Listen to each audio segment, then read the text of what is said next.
Hey everybody, Ryan here from Rhino Hockey Channel. Alright, gonna go over the standings, see what changes have occurred over the last week. There have been quite a few, I believe, so a lot to go over. Alright, let's get started. Alright, let's start with the North Division, not Norse. Alright, in the North Division we had last week Toronto on top, followed by Winnipeg, Edmonton, Montreal, Calgary, Vancouver, and then Ottawa. Now, Vancouver's not going to be playing for a little while. I think we all know the situation. All the 20 plus positive COVID tests, and they had the variant from Brazil, I think is what they said. So let's see what happens. I mean, it's probably going to be a little bit before we see them, and who knows, it may be the end of their season. We don't know. These are things we'll find out as we go along. All right, so this is how it is this week. Oh, dang. Yeah, Toronto is up to 55 points, top of the division, followed by Winnipeg at 49, Edmonton at 48, Montreal at 43, extending their lead and pretty much barring a serious drop by one of these top four teams and a serious surge by one of these bottom three. It's pretty much already set as to who the four are that are going to make the playoffs. I don't see it changing much, but you never know. I think it's more about positioning for the four playoff teams at this point. I mean, Toronto's on a 4-game winning streak. That's the only big winning streak. Calgary is on a 4-game losing streak. That's not good. Definitely a bad time of year. I mean, they're 2-8 in the last 10. Hey. Whereas Toronto 7-2-1, Winnipeg 5-4-1, Edmonton 5-3-2, Montreal 5-3-2. Vancouver was even doing better than that before they got shut down, 6-3-1, and Ottawa 4-3-3. So, really, those bottom three are pretty much it's done. I think we can pretty much say that. I mean, 8-point difference, and the team that you're 8 points behind has games in hand over you, and 5 games over Calgary, and 2 games over Vancouver. And that's only going to extend over Vancouver over the next 2 weeks. So, that's where we're sitting.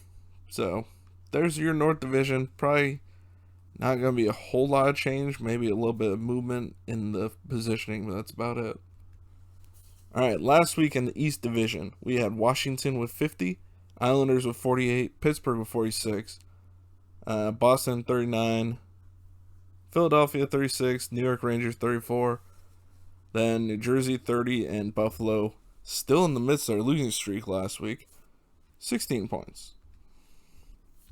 This week, Buffalo's actually got 6 points since the last time we did this. That's not bad. Alright, Washington is still on top with 54 points, so let's see, that is a 4-point difference in 4 games. Yeesh. And all 4 of those points were in the last 2 because they're on a 2-game winning streak. Islanders still keeping pace, 2 points behind them with 52 points. Pittsburgh's at 50. Boston is still pulling up the rear in the playoff positioning for the East with 44. Philadelphia has 41. Rangers have 37. Not 37, I'm sorry, 39. And they're playing well, so they could catch up to Boston if they keep going, especially if they get on a good winning streak. New Jersey's at 32, and Buffalo's at 22. I mean, we got a couple of 2-game winning streaks for Washington and the Islanders. That's it. Everyone else is like a lose one, overtime one, or win one streak.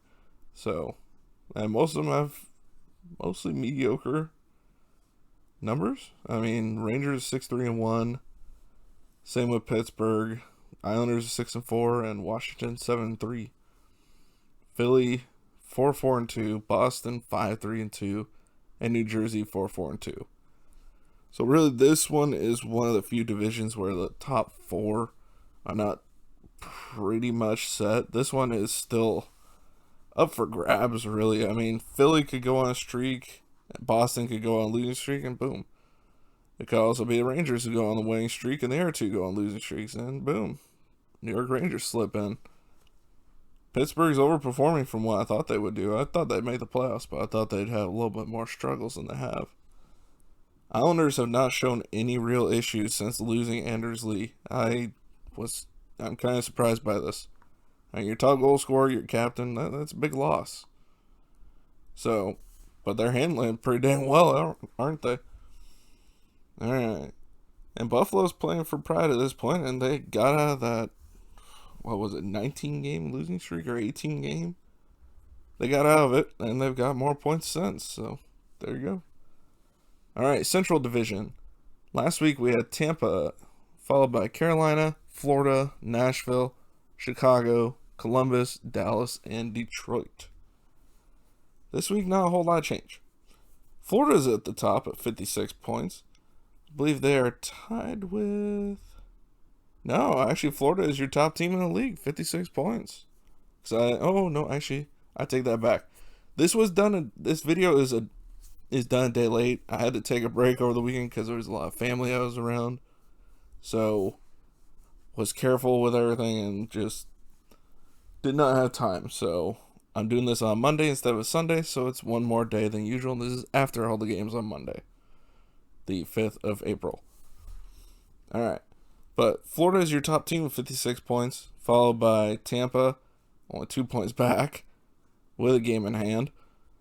Carolina 53, Nashville 41 is holding up that last spot as of right now for the playoffs in this division, which is the reason why they're probably not going to trade anybody now. They might actually try and add. Things have gotten wonky in the Central and the West. Chicago's pulling up behind them, 2 points behind them at 39. Dallas is at 36 with still 3 games in hand. So theoretically, they win those 3 games in hand over Nashville, they'll be ahead of them by 1 point. Theoretically. No guarantees. Columbus is next with 36. I hate to use the word dumb, but they are not playing well, and they do not show any sign of changing that anytime soon. And then Detroit's pulling up the rear. Like I said, Columbus 3-game losing streak. Chicago's on a 2-game losing streak. Florida's on a 6-game winning streak. And they lost Ekblad during that. I still think they need to add another defender just to be safe. You're never going to replace Ekblad completely, but adding someone, even if it's like David Savard from Columbus or like Josh Manson from Anaheim, someone with that grit and the defensive ability, maybe not necessarily the offensive, but they can chip in a bit of offense. It wouldn't hurt them. They definitely could use it. All right. So, honestly, Florida is probably the biggest surprise to me this entire season. Outside maybe Dallas doing not great. But, they still have a chance. It's not impossible for them at this point. And their team that they sneak in, they could do damage if they get in. All right, on to the West Division. Vegas was on top of that last week, 47 points, followed by Colorado, Minnesota, St. Louis, Arizona, LA, San Jose, and Anaheim. This division has had a lot of movement in the last week. Colorado's now on top with 56 points. They are tied with Florida for the top team. Vegas is next with 52, followed by Minnesota with 48, and Arizona with 43. Is pulling up the last playoff spot. They are trailed by San Jose, who has 2 games in hand over them. And their next 2 are against Anaheim, so those should be 2 wins, considering Anaheim has won 1 of 6 against them this year so far. And San Jose has been playing really, really well of late.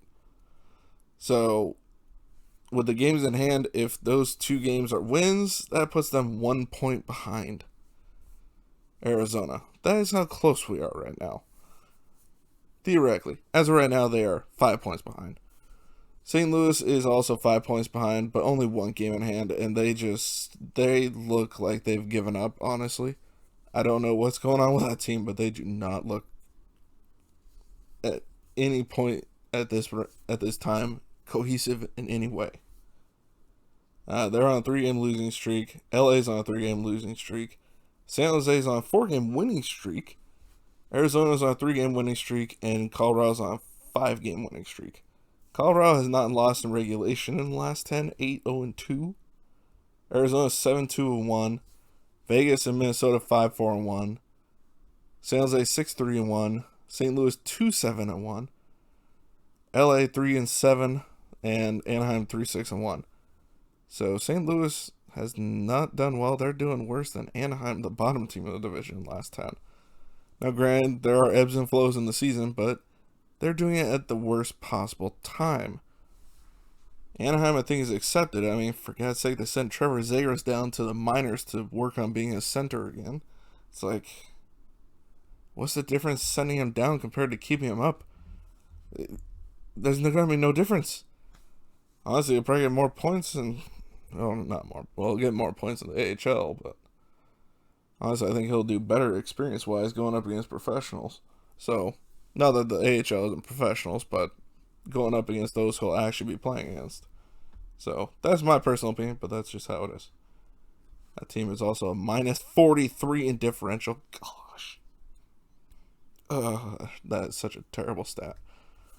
Alright, so here's the top 10 teams in the league last week. Tampa, Washington, Carolina, New York Islanders, Florida, Vegas, Colorado, Toronto, Pittsburgh, and Winnipeg. As you can tell, there's a lot of change there too. Colorado now is tied with Florida, but Colorado has a game in hand, so they had the tiebreaker. So Colorado followed by Florida, followed by Toronto, Tampa, Washington, Carolina, Vegas, New York Islanders, Pittsburgh, and Winnipeg. So Pittsburgh and Winnipeg haven't changed. Islanders have fallen down. Vegas has fallen down. Carolina has fallen down. Washington's fallen down. Tampa's fallen down. Toronto's moved up. And Colorado and Florida have moved up. Alright, for 11-21, we had Minnesota, Edmonton, Boston, St. Louis, Montreal, Arizona, Nashville, Chicago, Philadelphia, Calgary, and Vancouver. A lot of movement here too. There's been a lot of movement over the last week. Minnesota has stayed in the same place, followed by Edmonton, whom they are tied with, but had a tiebreaker over. Minnesota does. Boston, Montreal, Arizona, Philly, Nashville, New York Rangers, Chicago, still dropping for them. San Jose going up. This is the first time they've been outside of the bottom 10, I think, since the very beginning of the season. And St. Louis. Now the bottom, 22-31. The Rangers are at 22. I think they're going to go on a hot streak. Or this was last week, I'm sorry. Rangers, Columbus, LA, Dallas, New Jersey, San Jose. That tells you how far San Jose has climbed. Detroit, Ottawa, Anaheim, and Buffalo. This week, we have Dallas, Columbus, Vancouver, Calgary, LA, New Jersey, Detroit, Ottawa, Anaheim, and Buffalo. Now, your bottom 5, New Jersey, Detroit, Ottawa, Anaheim, and Buffalo, I don't see changing. I mean, I know New Jersey is only a couple points behind LA. LA might sneak into that bottom 5 again. But Vancouver and Calgary are a surprise to me, same with Dallas and Columbus being there. But that's just how it's worked out this year. I mean, we still have the same lottery for the top 3 picks. That new lottery system doesn't come into effect till next year. So, we'll see how this all works out. Who knows? Maybe Buffalo gets screwed over like Detroit did last year and drops down to 4th. It's always a possibility. But, no, they seem to have better luck usually every year, Buffalo does. Alright, there you go. That's all the standings this time around. I will try to get it out next Sunday because there's no holiday, so not going to be doing all the stuff that we were for holidays, so I'll have time to do this next Sunday. Alright, other than that, make sure to subscribe if you have not done so already. Hit that like button as well. It helps get the video out there to more and more people. Alright. And also make sure to comment. Let me know what you think of the standings. Who do you think is going to end up with number 1 overall this year? I think it's going to be interesting to see.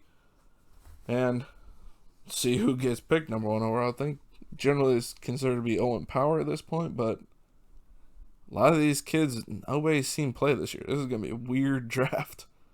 Alright, I will see you all next video. make sure to check out tomorrow.